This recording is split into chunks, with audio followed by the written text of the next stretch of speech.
Der neue Lemal Elixier Absolut. Ja, das ist er hier. Gerade rausgekommen. Ich konnte ihn für euch testen. Ja, ist er denn genauso gut wie das Elixier, der OG? Der ist ja auch noch nicht so alt. Einfach mal dranbleiben.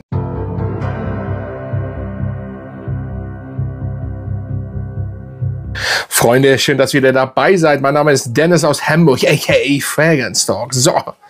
Ja, muss ich was zu der OVP sagen? Eigentlich nicht, ne? Die kennen wir, ne? Das Übliche, sehr nice, da könnt ihr Stifte etc. pp. Reinmachen. So, wir kommen aber mal zu den goldenen Flakon hier. Schaut nice aus, ist stabil, sehr cool. Und ihr kennt ja das Elixier, da haben wir ihn. So, da könnt ihr noch durchschauen. Hier nicht mehr, das ist dicht. Ja, aber komplett in Gold. Ja, ja, der OG. Das Elixier ist noch nicht so lange raus, muss man sagen. Ein sehr schöner, tiefgründiger, starker Lavendel, Tonkabohnen, Minze, bisschen Vanille, obwohl Vanille gar nicht gelistet ist, aber ich rieche das so, süßer Duft. So, und nun ist das Absoluter. So, was kommt da raus? Das habe ich mir auch so gedacht und überlegt. Und ich habe mir eigentlich schon fast ja, das gedacht, was denn wirklich am Ende rausgekommen ist. Zum Sprüher, das Übliche, der ist gut. Ja, es ist in Anführungsstrichen, da kommen wir später zu, in Anführungsstrichen eine entspanntere Version im Gegensatz zum Elixier, der ja mehr auf die Fresse ist. Ist das, wenn ihr den das erste Mal riecht, eine ganz entspannte Version von denen hier, aber hinten raus, nach einer Stunde oder nach einer halben Stunde wird der richtig nice. Am Anfang war ich tatsächlich ein bisschen, was wird das jetzt? Oder bin ich dann doch ein bisschen enttäuscht? Aber man erwartet immer von Jean Paul Gaultier auf die Fresse süß. Punkt. Denkt man, ne? Schreibt mal runter. Ist doch so, ne? Auf die Fresse süß. So, das habt ihr hier nicht. Hier ja. So, den nehmen wir jetzt wirklich mal weg. Dieser Duft beinhaltet Lavendel, das merkt ihr am Anfang, und Pflaume und Tonkabohne. Punkt. So, und so ist auch der Duft. Das heißt, ihr habt, oder ihr könnt jetzt denken, okay, die Pflaume wird das Süße machen. Nein, der Duft wird auf Dauer nicht süß. Er ist Anfang pudrig, schön lavendelmäßig. Normalerweise habt ihr das so, dass ihr das mit der Iris habt. So ungefähr kommt der Lavendel rüber und das ist wirklich gut gemacht. Im Hintergrund, wenn ihr den länger tragt, auch wieder ein bisschen so diesen OG-Lavendel aus den goldenen Matrosen von früher, von der alten Version, wie das auch schon beim Elixier drin ist. Und ich finde, dass Jean Paul Gaultier wieder diese Vintage, die Vintage-Touch, holen sie wieder raus. Das finde ich nice. Haben sie aber schon wieder, wie gesagt, mit den Elixier OG gemacht. Das machen sie auch hier. Und dann kommt die Pflaume, die nicht unsüß ist, die ist süß, aber ganz, ganz weit zurückgefahren. Also ganz entspannte Pflaume, weil wenn ihr an einer Pflaume riecht, ne, nehmt eure Gedanken jetzt mal weg. So, an die Pflaume. So, dann habt ihr überhaupt das ist ja nicht süß, wenn ihr dran riecht. So, nur wenn ihr erst reinbeißt, das wird immer besser, oder wird es nicht besser? Auf jeden Fall, so müsst ihr euch diesen Duft vorstellen. Und dann kommt die Tonkabohne. Und die Tonkabohne ist das, was es ein bisschen süßer macht. Aber im Endeffekt bleibt der Duft präsent, butterig, cremig, mit etwas schöner, ja, Süße von der Tonkabohne und minimal von der Pflaume. Die Pflaume nehmt ihr wahr, aber auch nicht so doll. Es ist auch nicht ein komplett Lavendelduft. Also habt keine Angst, dass ihr hier auch einen Lavendelduft bekommt. Nein, die Tonkabohne macht es schon. Und im Endeffekt habe ich mir überlegt, mein Gott, das sind nur 3 Inhaltsstoffe. Wie soll der denn riechen? Also für mich gleich vorweg, es ist ein gelungener Duft. Am Anfang war ich ein bisschen enttäuscht, wenn man das kann sein für euch, wenn ihr das erste Mal aufspürt, seid ihr vielleicht enttäuscht, weil ihr denkt, wie gesagt, was ich am Anfang des Videos gesagt habe, Jean Paul Gaultier muss süß, brachial auf die Fresse sein. Das ist er nicht, aber er wird hinten raus richtig schön. So, und jetzt kommen wir nochmal zur Hypercard und vor allen Dingen zu der Sillage erstmal vorweg. Die ist da. Andere Leute werden euch riechen, wie das grundsätzlich bei Jean Paul Gaultier ist. Also alle riechen euch. Das kann sein, dass ihr das nicht so stark wahrnehmt.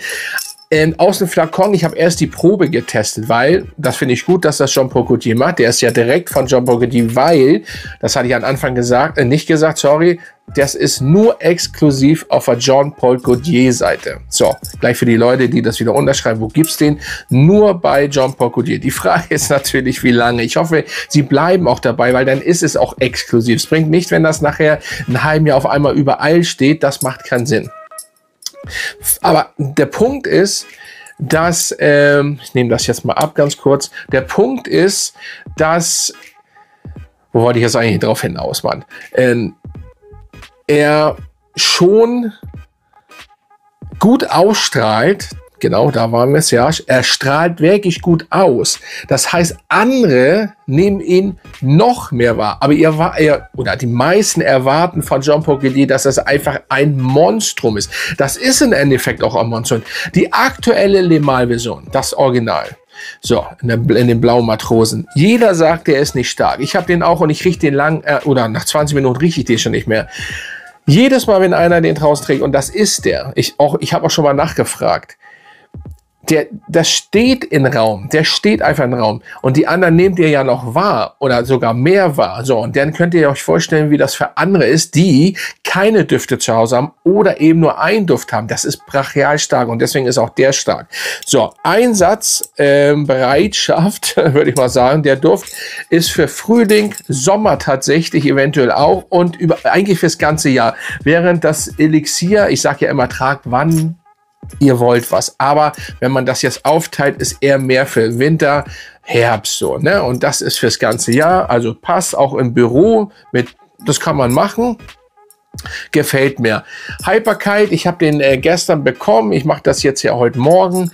Das ist gut. Was wollt ihr mehr? Wie gesagt, ein bisschen im Endeffekt, so viel schwächer ist der gar nicht zum Elixier nachhinein. Ne? Aber das ist trotzdem 9 Stunden. Ihr habt dann wieder 8, 9, 10 Stunden, bei manchen länger, bei manchen weniger. Er pendelt sich grundsätzlich, der Jean-Paul Gaultier ein. Intensivität hat er auf der Seite komplett ausgeschöpft. Da denkt man, aber das ist ja gerade das, was ich eingangs erzählte, jeder nimmt das anders wahr, wenn ihr vorher so und so was gerochen habt. Ich war heute Morgen schon unterwegs und ich Idiot habe natürlich einen, sag ich mal, anderen Duft aufgelegt und dann hat man so und so schon einen Duft. Wie gesagt, den hatte ich gestern bekommen und auch gleich raufgesprüht und getestet und war auch unterwegs damit. Deswegen kann ich das schon beurteilen. Deswegen kommt auch übrigens der Duft gut an. Ne, das ist, ich habe natürlich jetzt nicht ein Feedback von 100 Leuten, aber 5 waren es dann doch schon, ne, weil ich bei meinem Training bei meinem Sohn war und so weiter. Also der kommt schon gut an, aber Jean-Paul Gaultier kommt schon so gut an. Ich kenne keinen Jean-Paul Gaultier Duft, der nicht gut ankommt. So, im Endeffekt Fazit, ein guter Ableger, wieder mal Flanker und auch vom Elixier das absolut. Die Frage ist jetzt, wenn man den hat, braucht man den? Da sage ich ja, weil nochmal stärker an Anfang oder süßer vor allen Dingen, hier nicht so süß, leichte Süße, büromäßig sehr gut am Start. Also wenn der Jean-Paul Gaultier im Büro tragen wollt und den so gut findet, dann holt euch den. Im Endeffekt ist das die Light-Version, aber anders, weil cremig, butterig, sehr geiler Lavendel mit Tonkabohne und Pflaume. Hier ist ja keine Pflaume drin und so weiter. Also, der ist schon gut. Aber am Anfang, wie gesagt, könnt ihr das Problem haben, vielleicht auch aus der kleinen Probe, wie haben wir schon wieder das Ding, aus dem Flakon riecht das besser. Immer wieder. Das heißt, ihr könnt dann anfangen, was ist das denn? Das soll schon Gaultier ist ein bisschen flach, aber auch das dauert ein bisschen. Und wahrscheinlich ganz zum Schluss, das möchte ich auch noch erwähnen, wenn der jetzt gesprüht worden ist, der wird reifen. Der wird reif und dann wird der besser und besser werden. So und so. Wieso? Mir gefällt er. Mir gefällt er wirklich. Zum Schluss, hatte ich eben schon mal gesagt, also Schluss, Punkt 2, der Preis einmal noch. Das ist ein No-Go, das sind 125 ml für 160 €. Designer Jean-Paul Gaultier. So, klar, übertrieben muss nicht sein, wenn man das machen kann. Macht das. und so weiter und so fort. Ich habe es gemacht, weil aus dem Grund, ich komme an Jean-Paul Gaultier nicht vorbei. Der begleitet mich mein Leben lang. Wo ich noch klein war, war auch schon Jean-Paul Gaultier Düfte am Start. Deswegen, das ist wie eine Sucht, egal was für ein Duft kommt. Natürlich nicht diese 1000 Flenker zu Weihnachten. Hauptsache der Flakon hat eine Jacke an, dann hat er einen Schal nächstes Jahr. Das nicht, aber ich habe Le Male und ich habe die anderen Ableger. Den weißen Flakon, den ganz weißen, den es ja gar nicht mehr geht, Fleur de Mele, wie der heißt, habe ich auch, aber diesen anderen weißen mit den blauen Strichen, das ist der einzige, das ist glaube ich der Sommer auch, das ist der einzige, der mir fehlt, den habe ich leider nicht. Ich komme jetzt nicht drauf, werde ihn mal kurz einblenden. Das ist der einzige Flakon, den ich gerne noch hätte, habe ich leider nicht. So, wie gesagt, Le Male Elixier, absolut am Start und ich finde ihn gelungen, schön butterig, cremig, Tonkabohne, schön nice. Wer das haben möchte, zuschlagen auf der Jean-Paul Gaultier Seite, bevor er weg ist eventuell und so weiter und so fort. So, lasst mir gerne einen Super Thanks da, damit unterstütze dieses Video und meinen Kanal und Grüße gehen aus an meine Mitglieder und dann bin ich raus.